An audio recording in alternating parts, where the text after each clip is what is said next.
Okay, and welcome back to Continue Freedom. Thank you guys so much for being here.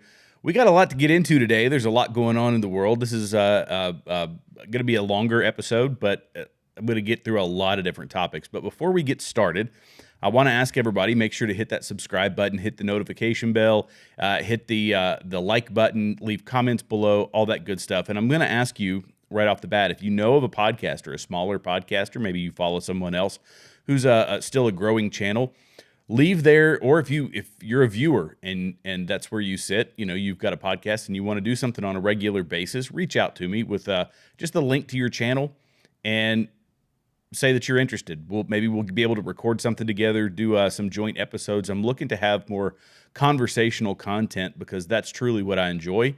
And it's really hard in my sphere. There's not a lot of people that want to talk politics, that don't want to talk culture, that really don't want to be on camera to begin with, but there's a lot of people out there who do. So if you know any of them, leave them in the comments below. I'll reach out. We'll get a conversation going. Maybe we'll record something, and that should be great. So just wanted to put that out there. If you know somebody who's interested in being in this space, let me know, because I want to grow alongside other people. So let's start with the first topic. This is really wild.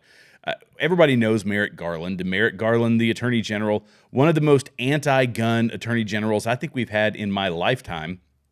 And as he's leaving office, this is, look what the FBI, by the way, Christopher Wray, another guy who's not Second Amendment friendly, look at what they gift Merrick Garland as he leaves as the Attorney General. 38,000 men and women of the FBI, I want to present to you your very own Tommy gun. Oh, interesting.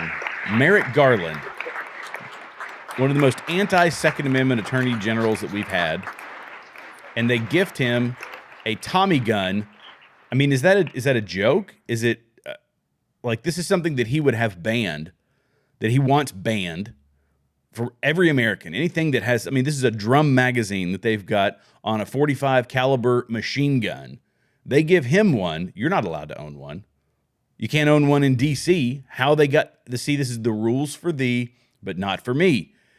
I hope everybody sees the hypocrisy behind that.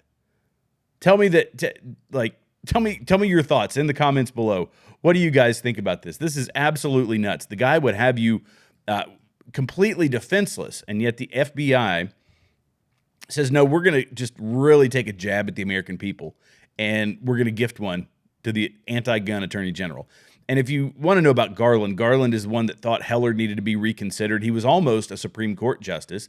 He was nominated to be one of the Supreme Court justices, and thankfully that didn't happen. If it had, it would have been a huge blow to the Second Amendment, to the Constitution. The guy cares very little about the Constitution. We found out recently in congressional testimony that Merrick Garland was the same guy who, against the FBI's wishes, the FBI agents responsible for the raid on Mar-A-Lago said they didn't like the optics of it, and they opposed using the raid technique that they did, the early morning raid, coming into Mar-A-Lago with all the flashing lights and all making a big scene.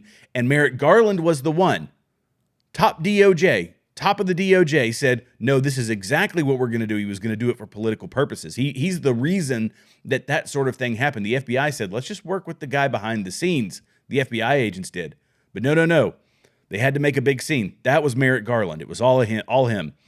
But he hates the Second Amendment. Let's get back to the point at hand. He hates the Second Amendment, and yet the FBI says, well, let's gift the guy a Tommy gun, which was a critical weapon in the arsenal of the FBI back during the gangster days. It's something the FBI has been known for. The criminals had them, and so did the FBI. Really wild. So I just wanted to highlight that little piece of hypocrisy for everyone. Now, as we're waiting, we've got 2 days left until Donald Trump takes office, and it's a going to be a glorious day. We may talk about the fact that they've now moved it indoors. That's kind of suspicious to me. Does that seem suspicious to you guys? It seems really suspicious to me. They say because of weather, there's going to be a cold front coming through. But, we're going to have, somebody made the point, we've had Super Bowls and football games out in terrible weather. We've had inaugurations out in terrible weather. Why move it inside? I believe it's for security reasons above all, and I think they just got lucky with a weather call, but that's just speculation. That's my gut. But ahead of Donald Trump's inauguration, Things are already starting to change. We saw the peace deal in the Middle East. This came 5 days before Donald Trump took the oath of office. All of a sudden, they're able to get a deal together? No, it's because people understand things are going to change once he gets in. Well, it's not just that, but the immigration problem. He said he's going to clean it up. Tom Homan is going to be cleaning it up. Kristi Noem, head of DHS, she's going to be cleaning it up. And some of it is fixing itself. Listen to this. This is interesting. To carry out the largest deportation operation in U.S. history. And before those operations begin, some migrants are already choosing to leave the country voluntarily. News Nation's Jorge Ventura joins us live from San Antonio, Texas this morning with more on this story. Jorge, how many migrants are we actually seeing doing this, leaving voluntarily? Right now, Marky, it's unclear, but we are starting to see a trend, and this comes as cities across the U.S. and Mexico are now bracing for President-elect's deportation operation. But his hardline messaging on those deportation efforts have some migrants panicking and some even choosing now to self-deport back to their home countries. I spoke with immigration attorney Rolando Vasquez, who tells me that some of the immigrants that he represents that entered under the Biden administration are now choosing to return home, fearing deportation under the incoming administration. Just as recent as yesterday, they notified me that they're going to depart the country voluntarily, and understanding that, the Trump administration is going to carry through on their promises. Okay.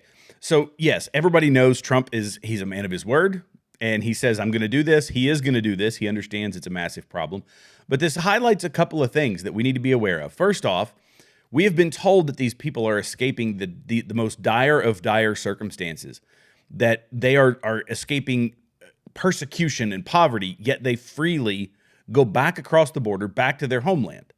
Now, part of this report also stated that Mexico says, well, we'll accept some non-Mexican immigrants as well. That is going to help. I mean, obviously, if they're going to be able to house some of these people, as well they should. The Remain in Mexico policy was something that is something that Trump will instate early in his presidency, if not in the first few days. Remain in Mexico will become a thing again. But we've been lied to, first off. We've been lied to that these people are not escaping that. They're simply coming here for the freebies. The freebies that flow like milk and honey into the bank accounts of illegal immigrants, but not into the people in California, not into the bank accounts of the people in North Carolina. You get $750 if you're an American citizen who lost everything absolutely everything that you own. And yet if you're an illegal immigrant, you get tens of thousands of dollars pumped onto a debit card. You get free hotel rooms. You get free food. You're taken care of for years in some instances, but not if you're an American citizen. So this is what it was. They were coming here for the freebies. We were lied to about that. I think that the flip side of this or not the flip side, but another point of this is that these individuals know if I leave now, there is no record. If Tom Homan's folks, if Kristi Noem's folks get a hold of me, find me in this country, realize that I'm illegal, then the paper trail begins, and it's going to be harder for them to get back in later. There's going to be a record if they're captured again, which will make it harder for them to re-enter the country in the next 4 years. So if you leave now, you haven't gone through biometric data. They haven't collected your bio data. They haven't collected your fingerprints or your retinal scans. They don't have your name. They don't have any data about you. So therefore, there is no paper trail. You come back in 4 years later, start leeching off the taxpayers again, and now they've got the data and know that they can boot you out. They have cause to deport you, and it becomes an easier process. So this is the other piece of it.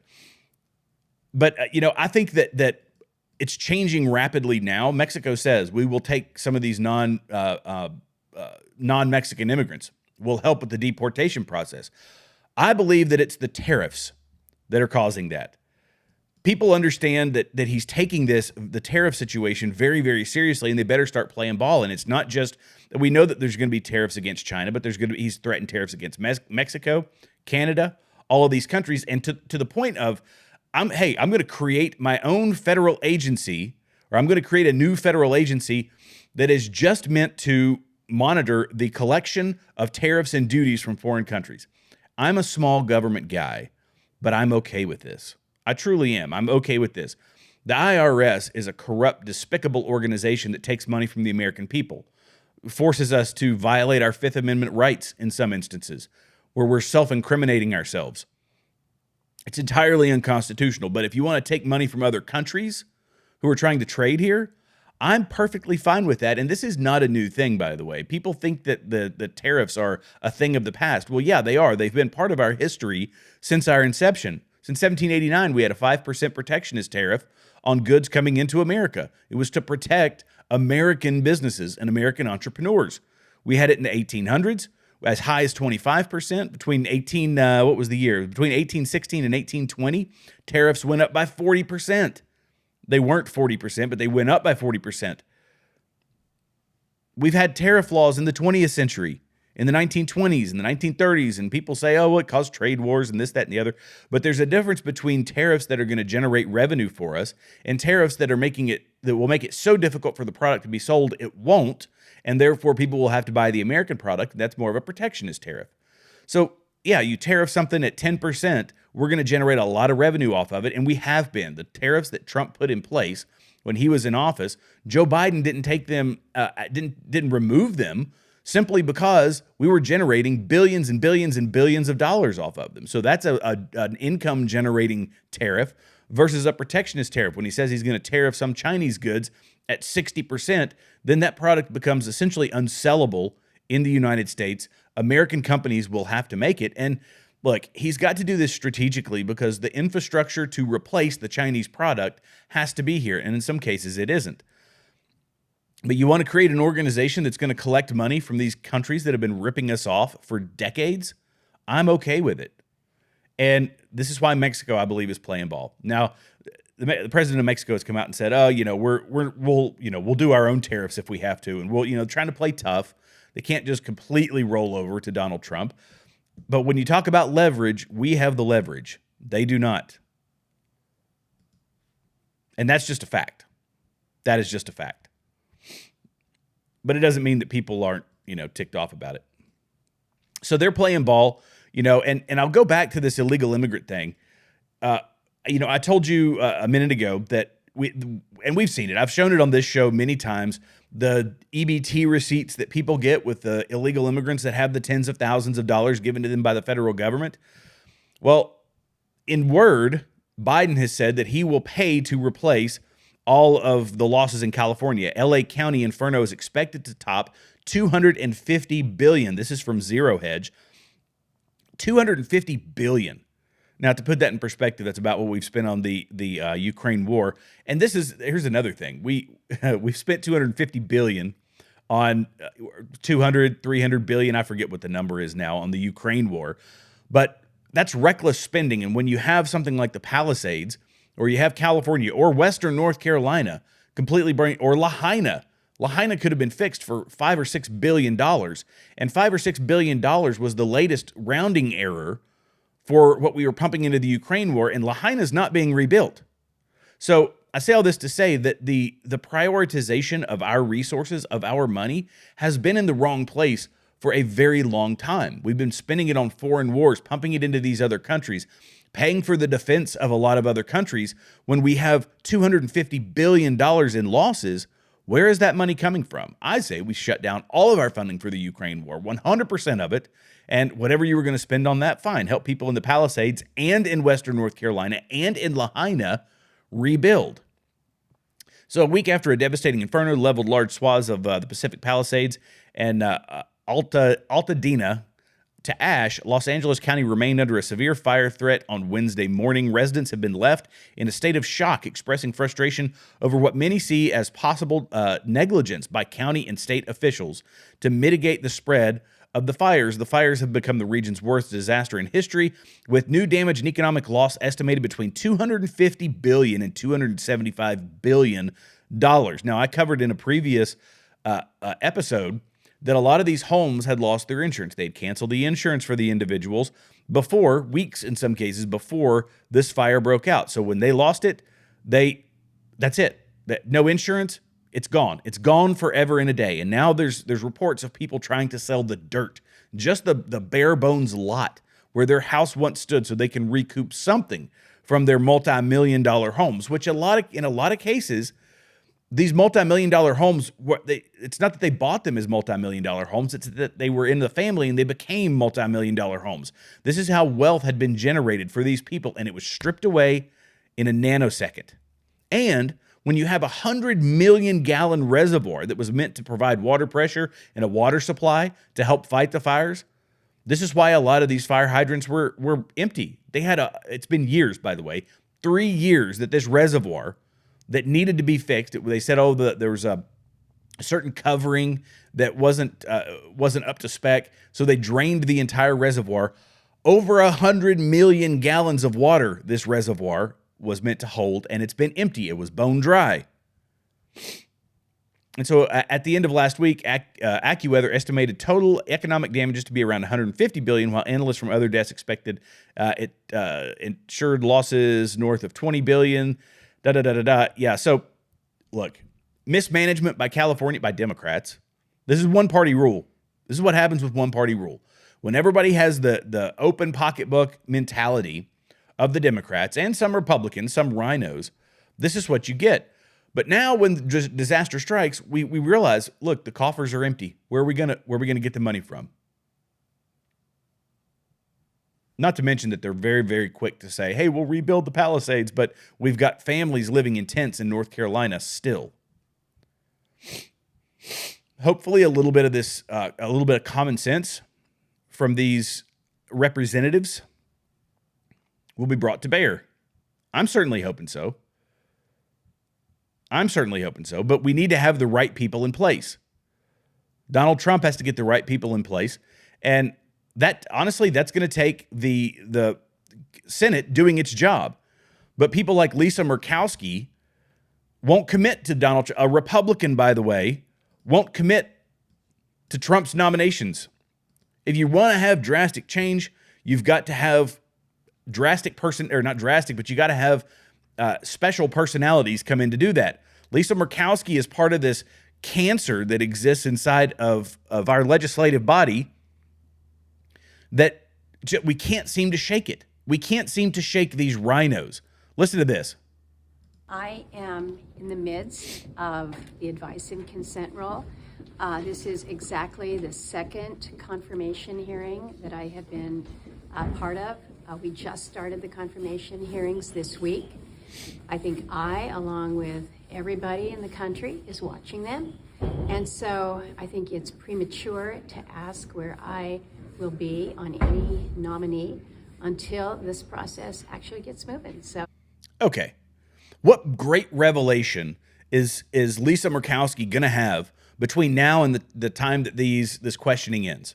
She's got all the data. She knows who these people are. She knows what Donald Trump is trying to do. She knows what the American people want. And she says, well, I'm going to be non-committal about this. I think it's No, it's not irresponsible. Donald Trump is the guy who makes the nomination. Donald Trump is the guy with the public mandate. Donald Trump is the guy picking the absolute best people to go in and shake up this system. And Lisa Murkowski is a prime example of what I consider a cancer. It's a disease inside of the Republican Party that still wants to hold on to that old way of doing things. They want the establishment people. And the fact that Donald Trump isn't putting that many establishment people up for cabinet positions, it drives her nuts. So Lisa Murkowski is one of the people that we have to be thinking, when's her reelection? When's she back up for reelection?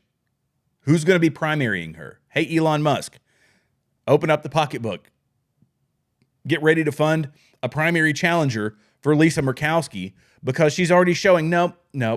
They try to do this to show temperance and say, I'm just trying to make an educated decision. Well, look, you're a Republican. You've known for months who he's going to be putting up for some of these positions. You haven't researched it enough. The only time you're going to research it is to sit in there and listen to them answer the questions. You've got all the data. Nothing is revealed during these hearings. They are political show trials is really what they are. You've got people like Senator, was it Warren, sitting here saying, well, Pete Hegseth, didn't you swear an oath to your marriages? And wouldn't that be a similar oath that you're going to be swearing to as Secretary of Defense? Trying to bring in his where'd it go here? trying to bring in his, his infidelity and things like that into question, lest we forget the revelations by Thomas Massie of what's actually going on inside of Congress. Let me see that. I just lost the video. Quick pause here. Oh, here we go. Thomas Massie, he was in front of Congress, and he openly said this. He's talking about Donald Trump, referencing Donald Trump's, where'd it go? Oh, I clicked on the wrong one here. Oh, I've got a lot of links, a lot of stuff to talk about. This is good.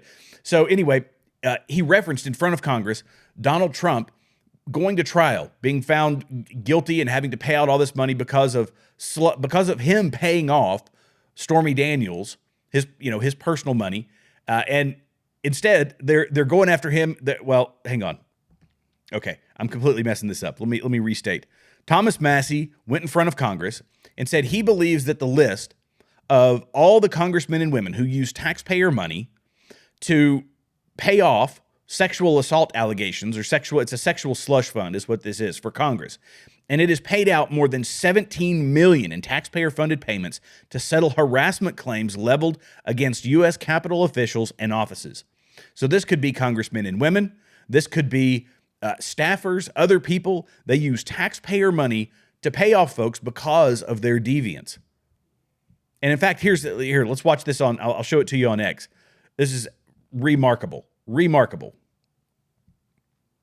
Paid over $17 million in hush money for sexual misconduct inside of the offices in these buildings. And what's more is that was taxpayer money, right? The allegation is that President Trump paid $130,000 of his own money. But here in Congress, there may be some on this dais. I mean, I'm for turning loose all of these records. Who in here has had the taxpayer pay for their sexual misconduct charges the hush money? I bet there's some over there. There may be some over here. I don't know, but I do know it's taxpayer money, and I do know not a single penny of it has been turned in as a campaign finance expense. Is the FEC going to investigate the $17 million that Congress has paid to settle, behind closed doors these sexual misconduct allegations? And so, along with Thomas Massie, Marjorie Taylor Greene is saying, yeah, let's release the list. What members of Congress, the ones that are grandstanding right now about in front of Pete Hegseth, how many of them have been able to keep it quiet behind closed doors because Pete Hegseth lived his life out in the open, because Donald Trump lived his life out in the open, because this stuff made it out into the media? They're exposed, but Congress, so long as they play ball, they're not exposed in the same way. They're able to hide it, and to the same level, to the same degree, or on the same note, they're able to use taxpayer funds to keep it quiet. These are things afforded to the elites, to the rhinos, to the people who play nice, not to we the people. No. It's exposed for people like Donald Trump, people outside the system, exposed for Pete Hegseth. I just think the hypocrisy, we have to, sunlight, you always say sunlight's the best disinfectant, and it truly is. It really is. And, there's the hypocrisy as well. Sorry to keep using the same term, but this is really what it is. I won't say hypocrisy, but I will say this, let's say immunity.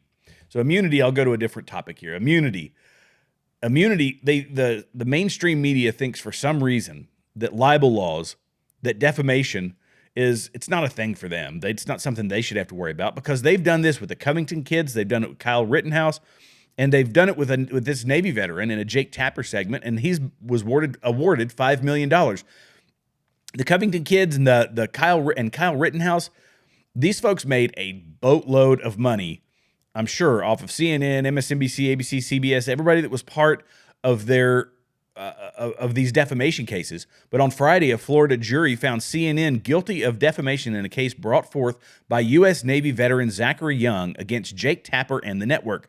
Young alleged that Tapper had defamed him on his show. The verdict came out after 8 hours of deliberation. Young was working to evacuate Afghans during the Biden administration's chaotic military withdrawal from that nation in August 2021. Tapper misrepresented Young and his work, and Young stated that he hasn't been able to work since. CNN was ordered to pay compensatory damages, with jurors with jurors still needing to decide how much the outlet will pay in punitive damages. The damages will be at least $5 million, Law and Crime said. In sum, they write, jurors awarded Young $4 million for lost employment and $1 million for pain and suffering, and said that CNN should also be subject to punitive damages. When you come out and talk about people like this, you ruin their reputation. You ruin their ability to get work. So Kyle Rittenhouse deserves whatever money he got.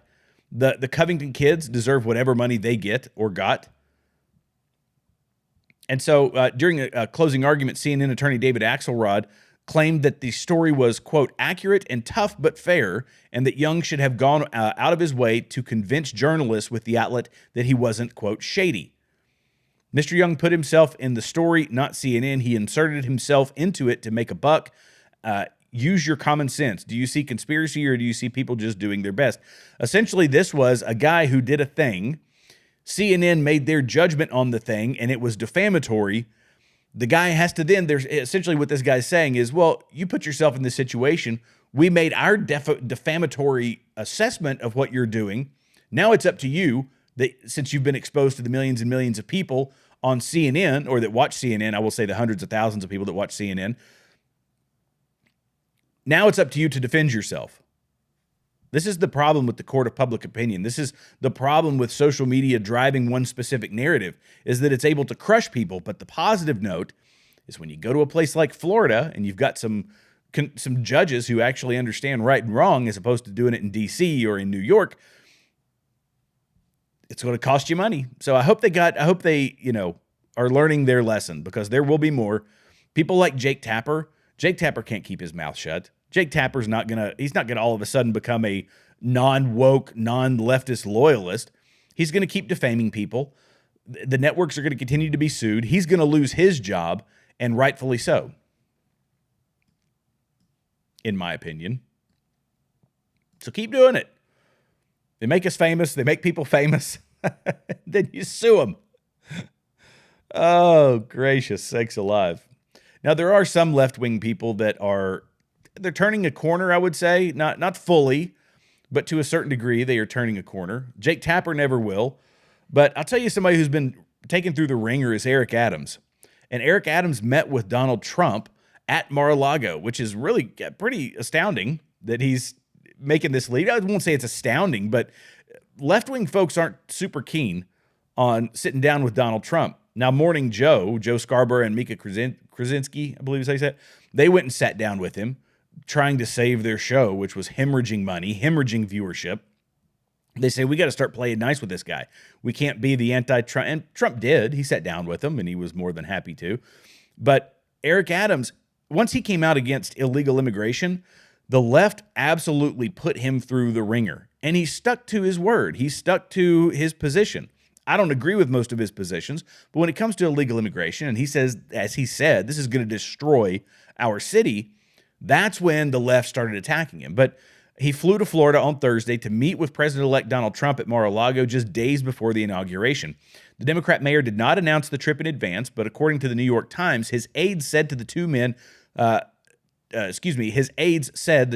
would discuss, quote, New Yorkers' priorities when they met on Friday. Both men are born and raised in New York, born and raised New Yorkers, and spent their careers working to better the city. Adams is a prosecutor. Trump is a real estate mogul. Last week, Senator John Fetterman met with Trump at his Florida resort, and earlier this month, Justin Trudeau flew down to meet with President-elect as well. There's certain people that are saying, look, I got to get on board with this guy. But Eric Adams, they actually aligned fairly closely when it comes to the illegal immigration crisis. He really has. And yeah, New York they're taking a fraction of what a lot of Midwestern places are taking, or Texas places are taking. You're talking about these millions and millions and millions of people, and New York was railing over 10,000 of them. But there's been tens of millions that have actually come across the border and are in the United States. But the burden is very clear. The damage to the city is very clear. and Eric Adams is on board with it. So, I'm kudos to anybody who's willing to call out their own party when their party is wrong. Again, not that I agree with Eric Adams on everything, but in this instance, I totally do. Now, the last thing I'm going to talk about, as we're going on to the 30-minute time mark, I usually try to end by this point, but the TikTok ban. Okay, this is really crazy, and I'm still researching it, but Kevin O'Leary is actually trying to buy it. He put in a $20 billion all-cash offer to buy TikTok, but the Supreme Court upholds the law that bans TikTok if its Chinese parent company does not divest. Very interesting. So this is a lot of outlets, a lot of businesses kind of intermingled around this issue, with ByteDance and all this, and being in the Cayman Islands and all this stuff, but the nation's highest court took action in the fast-tracked case 7 days after oral arguments on January 10th in TikTok v. Garland in its companion case, Firebaugh versus Garland. The new court opinion, which held that the TikTok law does not violate the First Amendment, was unanimous, and its author was not identified. President-elect Donald Trump, who will be inaugurated on January 20th and is himself a social media entrepreneur, had previously filed a brief asking the judge to stay the law to give him an opportunity to develop a political solution when he returns to the White House. TikTok said in its emergency application that in 2023, about 170 million monthly U.S. users uploaded more than 5.5 billion videos that received upwards of 13 trillion views, half of which occurred outside the United States. In the same year, U.S. viewers viewed content originating from abroad more than 2.7 million times. Joe Biden, who leaves office in a few days now, signed the law calling the Protecting Americans from Foreign Adversary-Controlled Applications Act. Oh, gosh. The names of these bills, I swear. On April 24, 2024, after it was passed by a bipartisan majority in the House and Senate. TikTok is operated in the United States by TikTok Inc., a U.S. company that Cayman Islands-based ByteDance Ltd. Owns indirectly. TikTok acknowledges that ByteDance owns subsidiaries in China and other nations, but denies Chinese influence in its operations. This is really interesting. When you look, Joe Rogan was talking about this in TikTok, in the terms of service, in the TikTok terms of service. It is wildly open to what they are able to access if you have that app on your phone. It's actually fairly frightening that they can access other devices on your networks, that they can monitor other devices on your networks, whatever network the device that has TikTok, it's able to make connections. And if it can pull data, it pulls that data and it stores that data. It does some very, very, very invasive things. Now, I would argue that Facebook probably does the same thing, that our phones, which are listening to us all the time, do something similar, but those are American companies. And TikTok, which is getting a massive, massive amount of viewership and a lot of young people making tons and tons of money on it in ad sales. But if this is a tool of the Chinese, of the CCP, of the Chinese Communist Party, if there is that connection, then yeah, whatever company that is in China, whatever Chinese entity it is, China has control over it. China made one of their billionaires, I think it was the richest man in China, they made him disappear for weeks to go to re-education camps as a sign to the people in China that nobody is above our control. Nobody is above the CCP. This is how communist governments work. They rule by fear. So yeah, you've got the private jets, you're making the billions of dollars, but you speak out, as this guy did. This Chinese billionaire spoke out at an open conference, made its way around the internet. He said some disparaging things about the Chinese Communist Party, and he disappears. And people wondered if he was dead. Whatever happened to the guy? I don't know.